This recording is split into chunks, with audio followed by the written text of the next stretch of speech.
अगर आप जयराम महतो का सबसे बड़ा कट्टर दुश्मन है तो आप इस वीडियो को सुनिए। इस वीडियो की आवाज को सुनिए तो आपको पता चलेगा ये आवाज झारखंड की नहीं है, ये आवाज है दिल्ली की। दिल्ली की जंतर मंतर की युवाओं की आवाज है। आपको पता होगा कि जंतर मंतर में लगातार 20 दिनों से आमरण अनशन पर सोनम वांगचुक जी बैठे हुए, उसको समर्थन करने को लेकर जयराम महतो पहुंचे हुए थे। आपको पता होगा 2 दिन पहले उन्होंने लेटर जारी करते हुए कहा था कि छात्र हित में आंदोलन की अगर जरूरत पड़े तो हम दिल्ली तक जाएंगे। वो गया भी, और जाने के बाद जो शोषित पीड़ित वंचित वर्गों का आवाज बनने वाला जयराम महतो अब झारखंड नहीं देश भर के युवाओं का आवाज बन रहे हैं। पता होगा 10 से 15 मिनट उन्होंने भाषण दिया। उस भाषण के दरमियान जिस तरह से लोगों ने उन्हें सराहनीय किया, उनके फैन फ्लोइंग देखा गया, उनकी बातों को सुनने वाले लोगों का जनसैलाब उमड़ा, ना मानो झारखंड के विरोधियों का पेंट गीला होने लगा। आपको पता होगा जयराम महतो को हमेशा यह ट्रोल किया जाता है कि झारखंड भर का नेता है, लेकिन अचानक से दिल्ली में जब जाते हैं तो जंतर मंतर में क्यों हजारों सैकड़ों की संख्या में उसके फैन निकल आते हैं। पता होगा वो उस मुद्दे को टच करते हैं जिस मुद्दे को लोग छूना नहीं पसंद करते हैं। और 81 में एक भारी इसलिए झारखंड में कहा जाता है क्योंकि जयराम महतो उसी तरह का कार्य करते हैं जिस तरह से झारखंड से निकलकर दिल्ली के जंतर मंतर पहुंचते हैं। कौन सा झारखंड के विधायक है, जयराम महतो गया। सोशल मीडिया में लगातार बाकी विधायक सांसद ट्रोलिंग करते गए, लोग सोशल मीडिया में पोस्ट करते गए कि हम सोनम वांगचुक जी के साथ हैं, लेकिन गया तो सिर्फ जयराम महतो ना। इसी वजह से इसका चर्चा होती है। अब इस वीडियो को देख के आप भी भावुक होइएगा। जयराम महतो अंतिम रूप से यह भावुक भी हुआ कि सोनम वांगचुक जी को कुछ अप्रिय घटना घटती है तो इसका जिम्मेवार केंद्र सरकार होगी। इस तरह के दावे के साथ उन्होंने जिस तरह से अपने भाषण के दरमियान जो छात्र को अपने तरफ अट्रैक्ट किया, जो उनके मुद्दे थे, झारखंड के भी बहुत सारे ऐसे समस्या है। झारखंड के जेपीएससी जेएसएससी जैसे मुद्दे को लेकर जंतर मंतर में भी आवाज गूंजी। ना जाने झारखंड की उस बातों को जयराम महतो ने क्यों उठाया। जंतर मंतर की बात जंतर मंतर में ही रहने देना चाहिए, लेकिन झारखंड में जो शोषण पीड़न होता है उस चीजों को भी जंतर मंतर की उस गूंज में सुनाई दी। और झारखंड के नहीं, दिल्ली से पूरे ऑल ओवर इंडिया के छात्र ने उन्हें सहयोग किया, समर्थन किया, उसकी बातों को सुना। और जिस तरह से उनका प्यार मोहब्बत, जिस तरह से लोगों ने उन्हें सराहनीय किया, ये देखकर झारखंड में पूरी तरह से एक चर्चा का विषय बन गया है कि वाकई हमारा एक ही टाइगर है जो देश दुनिया में चर्चा का विषय बनी रहती है। और वही चर्चा बनाने जयराम महतो गए थे, उन पीड़ित शोषित वंचित वर्गों का आवाज बनने गए थे। लेकिन बहुत लोग कहेंगे कि सुर्खियां बटोरने गए थे। भाई छात्र की आवाज थी, ना किसी पॉलिटिकल एजेंडा था, ये छात्र के मुद्दे थी, छात्र के मुद्दे को लेकर गए थे। लेकिन विरोधियों तो कहेंगे ही, तो विरोधियों को एक अच्छा सा संदेश हम देके जा रहे हैं। इस वीडियो को देखिए, और जयराम महतो के समर्थक हैं तो इस वीडियो को ज्यादा से ज्यादा शेयर करिए। अगर विरोधी हैं तो ज्यादा मात्रा में इसे कमेंट करिए। तमाम चीजों की जानकारी को लेकर बने रहे। दिल्ली के जंतर मंतर के किस तरह से जयराम महतो ने सोनम वांगचुक और तमाम जो छात्र हैं, जो शोषित पीड़ित, जो नीट अभ्यर्थी हैं, उनको किस तरह से सपोर्ट किया है, उसको इस वीडियो में हम दिखाने का कोशिश किए हैं। हम अगर बैठ जाए तो उनको हमें एंटी मैसेज कहा जाता है कि तुम शाहिद अफरीदी के बगल में बैठे हो, और शाहिद अफरीदी के बगल में इसने पाकिस्तान में सबसे ज्यादा रकम का गाय का बलि देने का काम किया था। लेकिन वही अनुराग ठाकुर जी अगर बैठ जाए उनके बगल में तो ये मुद्दा नहीं उठता है। ये आज राजनीतिक परिपाटी बन चुकी है, आज ये राजनीतिक सोच बन चुकी है। इसलिए सोच को बदलना होगा। और देश के प्रधानमंत्री को सब किसी ने सोचना होगा कि आप केवल भाषणों में देश को दुनिया के नक्शे पर नहीं ला सकते। आपको एक विजन के साथ इस देश को नंबर 1 बनाना होगा। आपको एक मिशन के साथ इस देश को बेहतर बनाना होगा। और दुनिया की तारीख गवाह है, जिन देशों ने लोकतंत्र को अपनाया, जिन देशों ने दुनिया के मानचित्र पर अपना विशेष स्थान बनाया, उन्होंने एजुकेशन सिस्टम में क्रांतिकारी बदलाव, उन्होंने अपने एजुकेशन सिस्टम में बदलाव किए, तब जाकर दुनिया के मानचित्र में अपना एक स्थान बनाया है। इसलिए आज इस बात को स्वीकारना होगा कि आज देश की या तमाम जो हमारे राज्य हैं, जिनमें विशेषकर हमारी एनडीए का प्रभाव रहता है, आज उनकी शिक्षा नीति, हालांकि हमारा झारखंड इंडिया गठबंधन अलायंस के साथ रूल कर रहा है, लेकिन हमारे राज्य में भी आज पेपर लीक बहुत बड़ी समस्या बन चुकी है।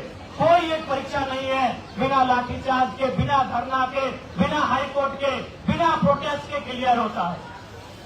इसलिए आज वो चिंता जो आज से लगभग 95 साल पहले देश के महान क्रांतिकारी भगत सिंह ने जताई थी कि आजादी तो हम अंग्रेजों से ले लेंगे, हम आजादी आज ले, 10 साल बाद ले या 15 साल बाद ले, आजादी तो हम अंग्रेजों से ले लेंगे।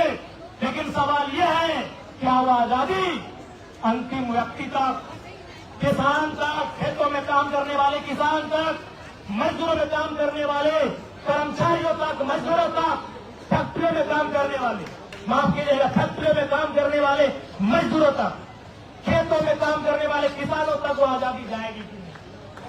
शहीद आजम भगत सिंह की सबसे पहली चिंता थी, सबसे बड़ी चिंता थी कि आजादी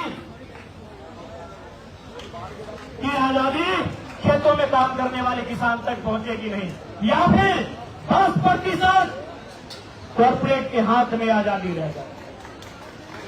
ये चिंता भगत सिंह की थी और इस चिंता पर मुहर प्रधानमंत्री जी को अपने पन्ने पलटने चाहिए। भगत सिंह की ये जो चिंता जो उन्होंने जताई थी कि आजादी गांव तक, खेतों तक, कल्याणों तक जाएगी, यह 10% अमीरों के हाथों में आजादी रहेगी, इस चिंता पर मुहर किसी विपक्ष ने नहीं लगाया।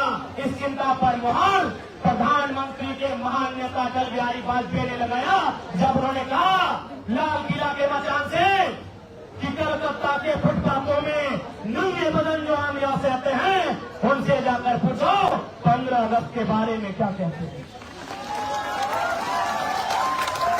उनसे जाकर पूछो कि 15 अगस्त के बारे में क्या कहते हैं। ये किसी अपोजिशन की आवाज नहीं है, ये नरेंद्र मोदी हमारे देश के आदरणीय प्रधानमंत्री उनके नेता का हुआ था। इसलिए आज पूरे देश को इस विषय पर तो सोचना चाहिए। आज देश के हालात पर चिंतन करने की आवश्यकता है। आज हमारे देश की मीडिया का हालात क्या है, आज ब्यूरोक्रेसी का हालात क्या है। जो स्वतंत्र व्यवस्थाएं थी, सीबीआई रहे, ईडी रहे, तमाम जो स्वतंत्र व्यवस्थाएं जिनको हम ऑटोनॉमस बॉडी के नाम से जानते थे, आज उनकी क्या व्यवस्थाएं हैं, इस पर देश को चिंता करनी है। समय का अभाव है, बहुत सारे साथी मंच पर हैं। मैं दिल्ली के जंतर मंतर में प्रदर्शन करने वाले तमाम नौजवान भाइयों बहनों की इस आवाज को, उनकी इस मांग को समर्थन करने आया हूं। और बिल्कुल आज सोनम सर जो भूख हड़ताल अनशन पर बैठे हैं, मैं उनके इस त्याग को, उनके इस संघर्ष को, उनके इस तप को नमन और वंदन करने आया हूं। और साथ ही साथ जो लोग घरों में बैठे हैं, जो लोग घरों में बैठकर केवल सोशल साइट से जुड़े हैं, मैं उनसे भी कहना चाहूंगा, आवाज उठाइए। आप वोट किसको देते हैं नहीं देते वो मैटर नहीं करता है। यदि छात्रों का मुद्दा सही है तो आज इनके लिए आवाज उठाइए, क्योंकि याद रखिएगा, अगर आज आप आवाज नहीं उठाते हैं तो मारे तो एक दिन सब जाएंगे।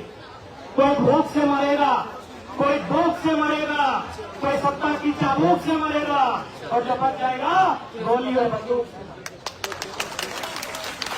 जिसमें जो लोग घरों में बैठे हैं, आप किस राजनीतिक आइडियोलॉजी को मानते हैं वो मायने नहीं रखता है।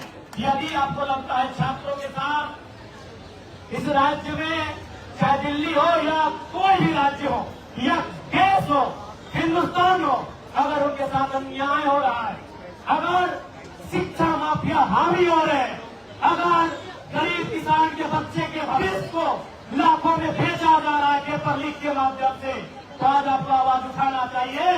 नहीं तो अगला नंबर आपका भी होगा। और आंदोलन केवल जंतर मंतर में नहीं हो रहा है, क्योंकि जंतर मंतर देश की राजधानी है, इसलिए आवाज देश के कोने तक जा रही है। आंदोलन मध्य प्रदेश में भी हो रहा है, सीता आंदोलन उड़ीसा में भी हो रहा है। इसलिए मैं सबों से आग्रह करूंगा कि इस आंदोलन को समर्थन करें, देश के नौजवानों के लिए, उनके भविष्य के लिए। और जो लोकतांत्रिक व्यवस्थाएं कोलैप्स कर रही है, जो लोकतांत्रिक व्यवस्थाएं लगातार चरमरा रही हैं, उनके खिलाफ इस देश के नौजवानों की आवाज को बुलंद करें। मैं पुनः सभी को, इनकलाब साथियों और झारखंडी जोहार आप सभी को, साथ ही साथ कामना है कि सोनम सर के अंदर एक ऐसी शक्तियां समाहित हो जो शक्ति देश की सरकार को झुकने पर मजबूर है। धन्यवाद।